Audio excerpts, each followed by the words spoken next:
당시 이제 법무연수원에가 있던 아무런 상관없는 분들이 같은 카톡방에 모여서 대화를 나누고 이런 총체적인 우리들이 모여서 하나의 작품을 만든 것이 김웅 의원은 이제 당내에서 법률적인 파트도 할 수 있었기 때문에 뭐 당내에 있는 법률가들을 지칭했을 가능성도 아직은 배제할 수 없는 것 같아요.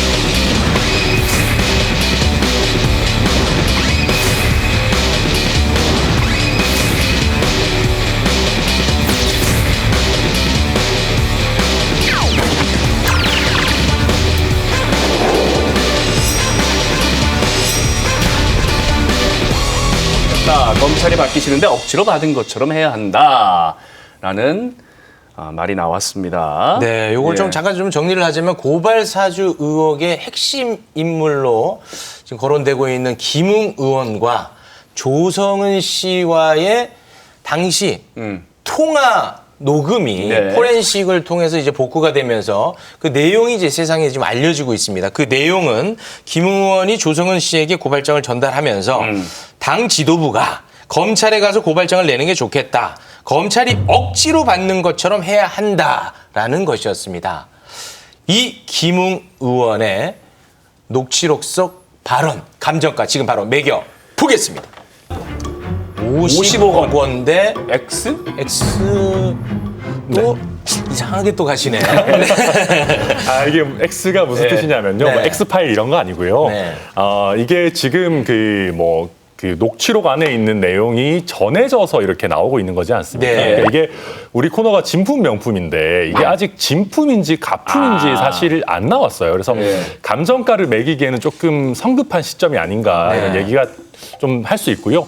그래도 이제 방송이니까 이게 진짜라고 하면 그래도 평가를 해야 될 것 같은데 만약에 이 발언이 진짜라고 하면 저는 좀 굉장히 저급한 얘기고 안 맞는 얘기다라고 말씀드려야 될 것 같아요. 왜냐하면 그러니까 김웅 의원의 발언이 저급하다는 거예요? 그렇죠. 그러니까 왜 그러냐면 이게 뭐 그 검찰에 접수받는 거를 아마 해본 적이 없는 것 같아요. 접수를. 고발장? 네, 고발장 접수를. 왜냐면 평생 검사셨으니까.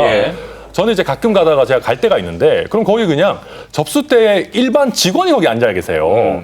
거기서 뭐 이거를 억지로 뭐 주니 마느니 지금 또 보도에 의하면 인지 수사를 왜 안 했는지 따져야 된다 뭐 이런 식의 얘기까지 나오고 있는데 접수대에 앉아 있는 직원이랑 그런 그 긴 대화를 나누지 않거든요. 그러니까 이런 연출을 할 수도 없고 굉장히 좀 자기적인 장면을 연출하려고 했던 것이 아닌가. 그래서 김 의원이 이런 얘기를 했다면 정말 좀 실망이다. 이제 열린민주당 당대표 그 당시 이제 후보였던 황희석, 최강욱 후보를 고발했던 그 내용 아닙니까? 남의 당이 선거를 하고 있는데 그 선거에 모욕을 한 행위다라고 생각을 하고요. 그 당시에 저희 열린민주당의 당원들과 후원자들 그리고 펀드 등을 해서 저희가 50억 원을 모아서 선거를 치렀고 흑자로 선거를 마쳤습니다. 그 50억 원의 이 성의 있는 비용들을 김웅 혹은 이 고발을 했던 국민의힘이 열린민주당에게 갚으라는 뜻으로 50억 원 항의의 뜻으로 적었습니다. 그런데 지금 이제 그 전해지고 있는 녹취 파일 속 내용 중에 논란이 되는 부분이 있습니다. 김웅 의원이 조성은 씨에게 고발장은 우리가 만들어서 보내줄게요 라고 했다는 거거든요.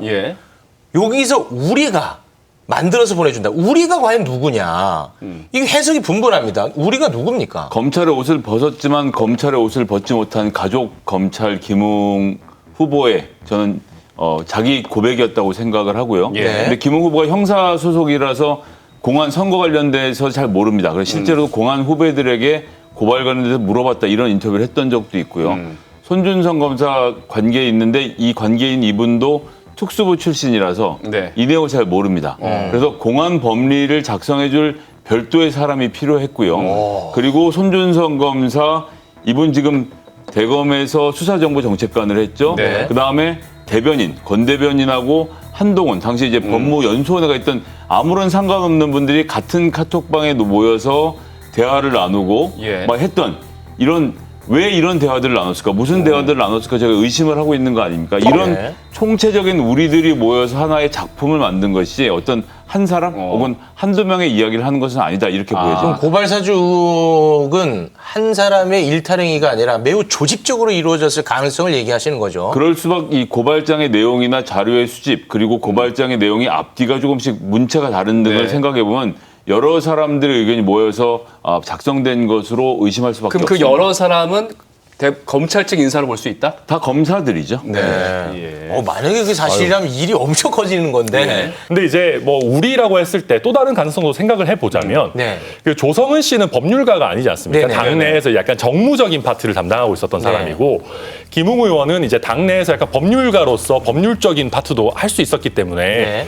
뭐 당내에 있는 법률가들을 지칭했을 가능성도 아직은 배제할 수 없는 것 같아요. 그러니까 뭐 손준성 검사가 이제 텔레그램 방에서 손준성 보냄이 조작이 되지 않았다 이런 얘기는 나왔는데 지금까지 손준성 검사가 작성자다 내지는 손준성 플러스 다른 검사들이 작성자다라는 내용은 안 나오고 있거든요. 맞습니다. 그러니까 이런 녹취록 내용도 새어 나오고 뭐 이런 것들을 보면 수사기관에서 뭔가 확실한 걸 잡았다면 그것도 새어 나왔을 것 같은데 아직까지 그런 게 없는 거 보면 오히려 또 뭔가 없는 것 싶기도 하고 조금 지켜봐야 될 것 같습니다. 그런 부분도 수사를 통해서 더 나와야 될 부분이고. 그런데 녹취록 안에 남긴 내용 중에 처음에 김웅 의원이 이 고발장을 서울 남부지검에 접수하라고 했다가 다시 조성은 씨한테 전화를 걸어서 대검으로 가라 이렇게 말을 바꿨단 말이에요. 이거는 어떤 의미가 있는 겁니까? 자, 이게 10시 45분에 먼저 전화를 하고요. 예. 4월 3일에. 예, 4월 3일 10시 45분에 전화를 하고 그다음에 SNS 관련된 캡처 파일이 넘어가죠. 네, 그 손준성 보냄 손준성 보낸 내용이 3번에 나뉘어서 가는데 네. 처음에 그런 자료가 넘어가고 오후 1시에 제보자 지시 관련된 실명 판결문이 넘어가고 오후 4시에 마지막으로 고발장이 넘어갑니다. 네. 그다음에 다시 전화가 가죠. 그리고 앞전화에서는 남부지검에 보내라 이렇게 하는데 여의도를 관할하는 것이 목동에 있는 남부지검입니다. 예. 그러니까 검사의 상식으로는 남부지검에 가면 되겠다라고 생각했을 수 있어요. 근데 그렇게 말하고 뭘 준비했는데 누군지는 알 수 없습니다만 아까 전에 그 우리겠죠. 예. 그럼 남부지검 보내겠습니다. 이렇게 보고가 들어갔을 것 같고 네. 남부지검? 거기 서울중앙지검 산하잖아. 이송윤 지검장 있는데 아니야. 거기 보내면 어떡해? 라고 야단을 맞았을 가능성이 높죠. 이게 처음부터 잘 짜졌다면 대검 보내라고 했으면 됐거든요. 네. 그러고는 대검으로 바꿨고 이 동일한 패턴이 또 어디서 벌어지느냐. 8월에 국민의힘이 고발을 할 때 조모 변호사께서 서울중앙지검이라고 써서 고발장 작성을 해서 넘겼는데 당에서 그걸 긋고 대검으로 고발장을 바꾼 다음에 대검에다 제출을 하거든요. 네. 두 번의 동일한 패턴.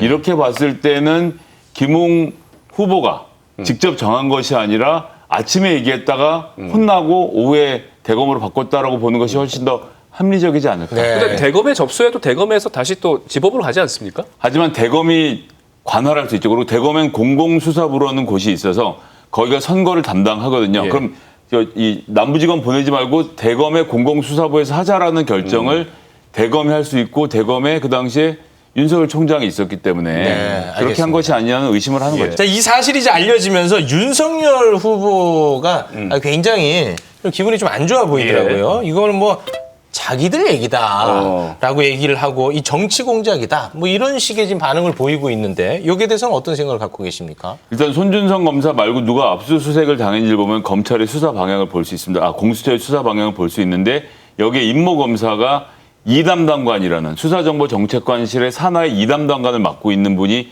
압수수색을 당했고 그 밑에 연구관이 또 한 분 당했죠. 근데 이 연구관은 여러분들이 잘 아시는 라임 관련된 사건에서 그 유흥업소에서 접대를 받았다가 96만 2천 원이라서 네네. 100만 원이 예. 안 나와서 아니야라고 빼줬던 그분. 결국 징계 뭐 3개월을 받았다고는 들었는데요. 이렇게 세 분이 압수수색을 당했는데 이 담당관실이 이 수사정보정책관실 내에서 첩보를 담당하는 총책임자입니다. 그리고 이렇게 두 분이서 어떤 사건에서 한번 등장하느냐? 바로 판사 사찰 문건 작성에 당사자로 이 두 분이 고발 조치가 됐었거든요. 예. 물론 그 사건은 검찰에서 내부 검토한 끝에 무혐의 처리를 하긴 했습니다만 네. 이 얘기는 무엇이냐? 검찰총장의 지시 아래 검찰총장 관심 사건에 대해서 판사 정보 다 확인해보고 검찰총장 관심 사건에 대해서 고발장을 작성한 것 아니냐는 의심을 해볼 수 있는 상태가 되는 것이기 때문에 이렇게 딱 관련자가 특정이 되어 있는데 이분들이 독자적으로 자 우리가 제1야당을 움직여서 고발장을 한번 해봅시다 라고 결의했다고 하는 것이 훨씬 더 이상한 얘기 아닌가라고 의심을 할 수밖에 없죠. 지휘체계에서 움직였을 그럼요. 것이다. 대검의 간부가 20명이 안 됩니다. 알겠습니다. 근데 뭐 이거는 예를 들면 정말 그렇게 구조적으로 했다라고 하면 너무 허술해요. 그러니까 김웅 당시 후보자한테 이렇게 전달을 했고 사실 당내에서 실세라거나 법률 업무에 있어서 중심에 있다고 할 수도 없는 조성은 씨한테 이걸 주고 굉장히 어색하거든요. 근데 저는 만약에 이런 식의 이제 추측의 추측을 거듭해서 이게 이 우리 안에 뭐 윤석열 후보가 포함되어 있다라고 하는 거면 이것보다는 유동규, 이재명이 훨씬 가깝지 않냐. 무슨 얘기냐면 이게 뭐 이렇게 같이 꾸몄겠지라고 하는데 유동규, 이재명은 아예 지휘 체계에 있잖아요. 그리고 그 화천대유 관련해서 설계를 하고 수익 분배를 얘기하고 해야 되는 거는 이재명 지사의 업무 범위 안에 있거든요. 뭐 성남도시개발공사의 정관을 보든 성남시 조례를 보든 당연히 이재명 지사가 결재를 해야 되는 일이고 실제로도 했단 말이에요. 근데 그런 거에 대해서는 이재명 지사가 관여되었다고 하면 아유 추측입니다. 뭐 유동규가 했을 겁니다. 이렇게 하면서 실제 윤석열 후보의 어떤 직무라고도 할 수 없는 이런 거에 대해서는 그걸 윤석열 후보 관여도 없이 했겠습니까? 이렇게 얘기하는 거는 너무 좀 잣대가 다른 것 같습니다. 근데 이제 김웅 의원이 지금 이제 녹취록을 통해서 드러난 걸 보면 여태까지는 기억이 안 난다고 부인해 왔는데 지금 내용들이 계속 나오다 보니까 이 거짓말을 한 셈 아니겠습니까? 그래서 비판이 쏟아지니까 입장을 밝혔는데 특별한 입장을 낼 게 없다 이렇게 밝혔습니다. 뭐 이게 검사 수사를 많이 해보신 검사들의 기법이죠. 일단 도망가고 2단 부인하는 상황이라서 그러니까 이 케이스뿐만 아니라 제가 조금 전에 말씀드린 라임 건도 세 분 다 핸드폰을 잃어버리고 세 분 다 아무것도 기억이 나지 않는데 결국 이 징계를 받지 않았습니까? 이번 건도 결국 이 수사 과정에서 말을 하겠다라고 하기 때문에 말을 할 수 없는 상황. 즉 아직도 본인의 정체성을 정치인이라기보다는 검사로 네. 가지고 있는 상황에 대해서는 매우 유감입니다. 근데 이제 제가 여기서 하나만 그래도 얘기를 하고 가고 싶은 거는 이게 새어 나오고 있는 거에 대해서 뭐 이준석 대표도 문제 제기를 했지만 저도 조금 짚고 넘어가고 싶어요. 그러니까 어떤 MBC 보도를 보면 아예 그 윤석열 후보가 뭐 김웅 의원이 내가 이렇게 하면 뭐 윤석열 후보가 곤란해진다 뭐 이런 식의 얘기가 있었지 않습니까? 그래서 윤석열 후보가 관여되었다는 걸 명시적으로 얘기하고 뭐 자막도 쓰고 그랬더라고요. 근데 또 다른 언론사의 보도를 보면 윤석열 후보라는 사람의 이름 안 나오고 심지어는 그 보도에서는 윤석열 후보를 지칭하는 대명사도 없다 이렇게까지 나오고 있어요. 근데 그러다 보니까 지금 언론사 사이에서도 말이 왔다 갔다 하고 있는 상황이고 또 한 가지 제가 문제 제기를 하고 싶은 것은 윤석열 후보 이름은 물론이고 그 지칭하는 대명사도 없다라는 거를 언론이 알 정도면 이게 과연 얼마나 정확한 소스로 얘기를 하고 있는 건가. 그리고 이 소스가 만약에 수사기관이라면 이 정도로 이렇게 얘기를 하고 있는 게 과연 적절한 일인가. 이런 것도 저희는 한번 좀 비판적으로 볼 필요 있습니다.